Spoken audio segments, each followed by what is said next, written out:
bonjour à tous. Alors pour nous, tout a commencé fin 2016. Comme à peu près toutes les entreprises, on avait utilisé le levier de l'offshoring énormément. Et on en arrivait à la fin de ce modèle. On a réalisé très vite qu'il fallait qu'on trouve d'autres solutions. Et à cette époque, on a décidé donc d'investir massivement dans la transformation digitale. Et 2016, si vous vous souvenez bien, c'était l'époque où tout ce qui était machine learning, artificial intelligence, tout ça commençait à devenir très à la mode. Donc on a décidé d'investir massivement dans toutes les technologies de machine learning, d'artificial intelligence et également de RPA. Alors je vais vous donner un petit peu de contexte pour comprendre pourquoi pour Nielsen, mon entreprise, le machine learning et l'intelligence artificielle, c'était si important. Alors d'abord, qu'est-ce qu'on fait chez Nielsen? Alors chez Nielsen, on mesure le consommateur. On mesure ce que le consommateur voit et consomme en termes de médias, et on mesure ce que le consommateur achète. Donc on va à la fois faire de la mesure d'audience télévision, par exemple, et on va le faire dans 59 pays, et on va également mesurer ce que les consommateurs achètent. Donc on va mesurer la grande consommation. Donc on va être capable, par exemple, de mesurer l'efficacité d'une promotion en magasin, on va être capable de donner des parts de marché, et on va être capable également de mesurer l'efficacité d'une publicité à la télévision. Donc, en quelque sorte, si je résume, le métier de Nielsen, c'est de collecter de l'information, de l'enrichir et de la restituer à nos clients. Alors évidemment, la donnée, elle est très compliquée. Elle vient avec des sources de données qui sont très différentes, très complexes. L'enrichissement lui-même varie d'un pays à un autre. On a des outils qui sont différents d'un pays à un autre. Et également la restitution à nos clients. Eh bien, nos clients veulent des restitutions qui sont souvent customisées. Donc ça ajoute de la complexité. Donc on est dans des process qui vont être complexes, je l'ai dit, mais également très fragmentés. Donc fragmenté, ça veut dire qu'on est sur des toutes petites choses, des tout petits process, individuels parfois. Donc quand on s'est lancé dans cette aventure, l'idée c'était de donner à chaque employé la capacité d'automatiser son propre travail. Donc c'était vraiment avec cette idée-là qu'on s'est lancé dans le RPA. Donc je rappelle, c'était en décembre 2016. Donc on s'est lancé là-dedans. Et on a tout de suite mis en place un modèle très décentralisé, d'accord? C'est-à-dire je faisais de l'évangélisation auprès de mes collègues, je leur disais voilà, je leur parlais de RPA, je leur expliquais ce que ça faisait, et puis je leur disais donnez-moi des volontaires dans vos équipes, on va les former, on va leur donner le UiPath Studio, et puis ils vont faire leurs automatisations et vous verrez, on va avoir un impact massif dans l'entreprise. Mon but à moi, c'était d'impacter la totalité de l'entreprise, c'est-à-dire à vraiment toutes les fonctions de l'entreprise. Eh bien, ça n'a pas très bien marché. Et très vite, moi, j'étais très déçue parce que ça allait très lentement. On a fait des progrès, mais lilliputiens au début. Et il y avait une raison toute simple, finalement. Tous ces volontaires qu'on avait identifiés, on les appelait les RPA Champions, tous ces volontaires qu'on a utilisés, ils faisaient ça en plus de leur job de tous les jours, en gros sur leur temps disponible. Ils n'avaient pas finalement suffisamment de temps de s'impliquer dans apprendre à programmer des automatisations, créer des automatisations eux-mêmes. Bon, ça ne marchait pas, ça ne décollait pas. Donc très vite, on s'est dit ok, on va changer de modèle, enfin très vite, pas si vite que ça, vous voyez, ça a pris un an. On s'est dit on va changer de modèle et on va passer sur un modèle un peu plus centralisé. Donc je vais recruter une équipe centrale, des développeurs RPA, qui prendront soin de finalement développer les automatisations. Et puis on va se servir de ce réseau de RPA Champions qui était toujours là pour identifier les process, les opportunités, les documenter et alimenter l'équipe centrale. Et ça a été également la période où on s'est vraiment attaqué de front à nos problèmes IT. Alors, on avait des gros soucis avec tout simplement nos équipes de cybersecurity. Quand vous créez un robot, le robot, il faut lui donner un identifiant, des autorisations sur les systèmes.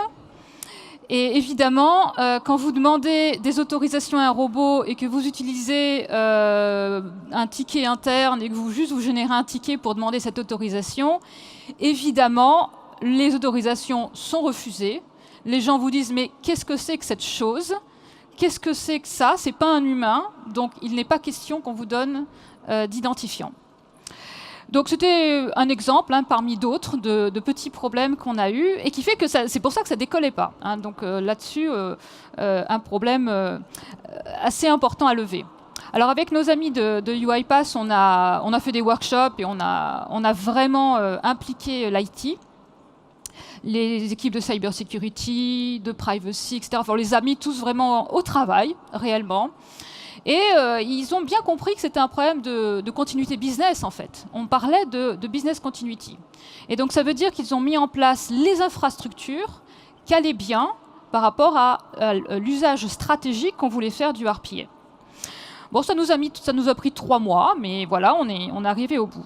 Donc, on a recruté nos développeurs et on est passé sur ce modèle un peu hybride, comme ça, où les développeurs développent ce que les champions identifient. Eh bien, ça ne marchait toujours pas. C'est-à-dire que moi, je ne voyais toujours pas ça décoller. J'ai commencé vraiment à m'inquiéter. Donc, on était en juillet 2018. Et là, je me souviens que j'avais passé un coup de fil à UiPath et j'avais dit, je ne sais pas. Peut-être que culturellement, ça marche pas. Peut-être que nous, Nielsen, on préfère travailler avec nos équipes IT sur les gros process de transformation. Et puis, non, on n'est pas prêt pour travailler sur du RPA. Donc, gros moment de doute pour moi. Et j'avais mis la date. J'ai dit, voilà, si en septembre je commence pas à voir le RPA décoller, on va arrêter. Voilà. Donc, j'en étais là en juillet. Et finalement, ça a décollé. Donc finalement, on a commencé à voir brutalement de plus en plus de projets qui sont arrivés vers nous. Donc le chart représente des milliers d'heures automatisées. D'accord ? Donc vous voyez que le chart décolle à peu près vers septembre, qui était la date butoir que j'avais donnée. Alors qu'est-ce qui s'est passé ? Avec un peu de recul, je l'analyse comme cela. Je pense que c'est la conjonction de plusieurs facteurs. Bon, déjà, le fait qu'on avait l'IT qui était avec nous plutôt que contre nous, ça a bien aidé. La deuxième chose, c'était que tous ces RPA Champions, j'avais créé un réseau de RPA Champions qui couvrait vraiment toute l'entreprise, tous les pays. Et mes collègues des Business Functions avaient commencé à se dire, tiens, peut-être qu'il faudrait l'organiser un petit peu, peut-être qu'il faudrait nous-mêmes qu'on ait des project managers pour piloter un petit peu tout ça. Donc chaque business unit a commencé à se structurer et à créer comme ça ses fonctions. Ils ont commencé à prioriser un petit peu le travail, avoir une approche un peu plus systématique avec des workshops pour identifier les opportunités. Donc ça a commencé, je dirais, ils ont commencé à s'organiser et du coup à nous alimenter de projets qui étaient déjà plus pertinents. L'autre aspect qui a également fonctionné, c'était qu'on commençait à avoir des success stories. Donc je vous disais au début c'était très lent, ça décollait pas. Et en fait on n'avait que des toutes petites automatisations qui nous arrivaient, donc des choses qui faisaient moins d'1 millier d'heures. Moi, j'étais désespérée. Moins d'1 millier d'heures, c'était vraiment pas ce que je ciblais. Mais à mon équipe de développeurs, je leur disais, c'est pas grave. On va quand même le faire. Tant pis, c'est petit, mais développons l'automatisation. Au moins, on aura des exemples à montrer. On aura des success stories. Eh bien, c'est très intéressant ce qui s'est passé. Parce qu'il y a des équipes... en fait, en réalité, les gens ne comprennent pas bien ce que peut faire le RPA. C'est ce dont je me suis rendu compte. Et par exemple, une équipe aux États-Unis, qui avait une équipe média, ils avaient fait un workshop et ils étaient venus avec, ma foi, 5 malheureuses petites idées de moins d'1 millier d'heures chacune. Moi, j'étais désespérée.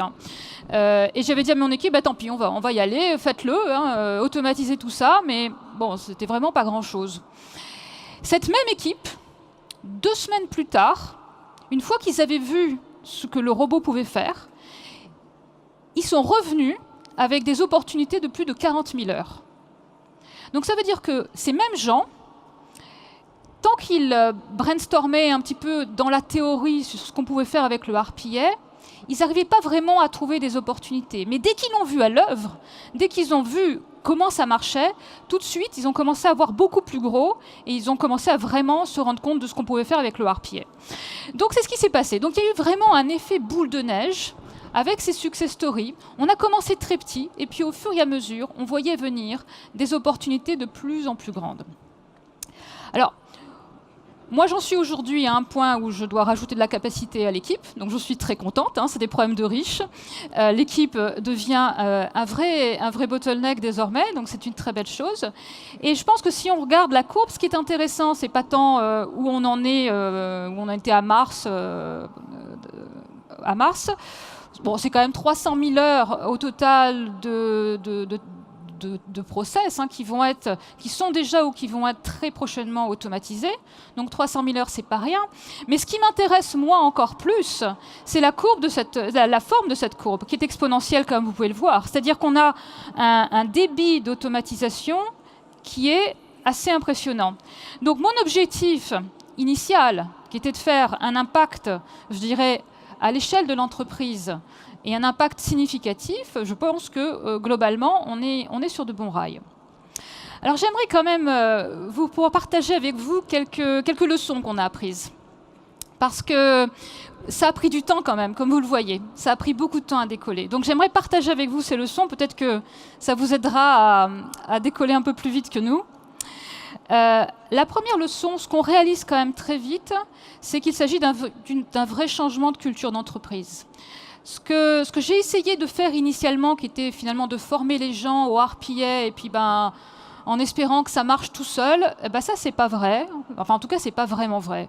Vous avez besoin que ça soit également l'idée par les équipes de management. C'est-à-dire que tant que vous n'avez pas le CEO, tant que vous n'avez pas l'équipe de leadership de l'entreprise qui est derrière et qui dit « oui, on y croit », oui, on donne des objectifs aux équipes, eh bien, ça ne décolle pas.